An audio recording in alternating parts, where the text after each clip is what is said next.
You're here because you take ownership of the conditions that produce results, not just a scoreboard. You're not waiting for somebody to hand you a problem report. Right now, something has your attention that the data just can't confirm.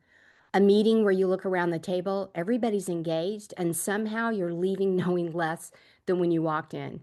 An A player who's gotten quieter, and you keep coming back to it because the score says everything's fine. But you've been calling that maybe that you're overthinking. Honestly, I call it the most important signal in your organization right now. Your engagement survey asks people what do they think? In reality, what it can't see is what they're quietly stopped doing and why. So your scores come back 80, 82, 85% favorable. By the time they shift, the people that you most need to keep all things going are already 9 months into mentally checking out. Not disloyal, not visibly disengaged, maybe even performing. The output's there, but the person behind it is somewhere else. That's what I call cultural dehydration. And here's what makes it so costly. Every tool designed to catch it is looking in the wrong direction. I'm Shelley Smith. I built the Flow State Culture Framework because I kept watching this pattern cause entirely preventable damage, and good leaders keep blaming themselves for not seeing it sooner. You couldn't see it sooner. You didn't have the right framework. That's exactly what this is. Before anything else, we have to see what's actually happening, not the survey, what's real right now. We track three patterns your dashboard will never capture: the language your team uses, whether it is we or they, the energy in the room when real decisions actually get made, and the silence, specifically when your highest performers have quietly stopped saying, the challenge, the friction, the voice that used to slow decisions down just enough to make them right. And before you wonder, this isn't surveillance, it's observation. We're paying attention to patterns that are already visible. We're simply finally giving them a name. At the end of the 4 weeks, you have a 9 month view of what's coming. Most leaders that I work with say that they've never had that kind of lead time before. And here's where I'm going to be straight with you. Because if you've been through a cultural initiative before that launched big, created energy for like 6 weeks, and then quietly faded, that didn't fail because your people weren't committed.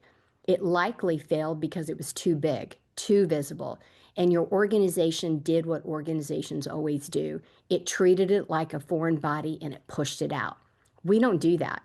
We work at what I call cultural acupuncture points, precise interventions at the exact moments where trust is linking. Your team won't feel a big initiative. They'll feel the friction start to disappear. Someone who stopped speaking up starts speaking up again, and nobody can quite explain why.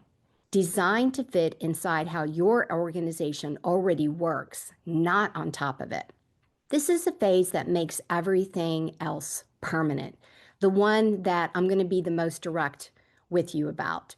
When I leave, and I always leave, I want nothing to leave with me. So we build what I call a cultural continuity council. Ownership distributed across 15 or more of your leaders, depending on size, embedded into how meetings run, how the decisions get made, how people are recognized, not in a binder, not in one person's head, but in the system itself. And that's why our sustainability rate holds at 83%. In an industry where 70% of transformation actually fades within 18 months. It's not because we work harder, it's because we build differently.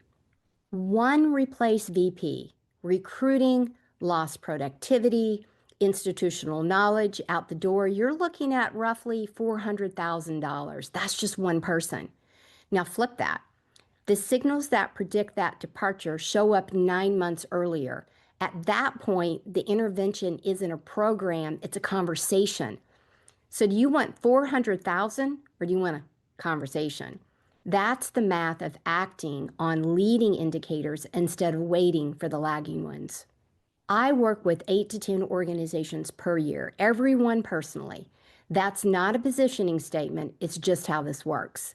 That signal that you came in with, the meeting that shifted, the person who went quiet, the instinct that you've been overriding, trust it.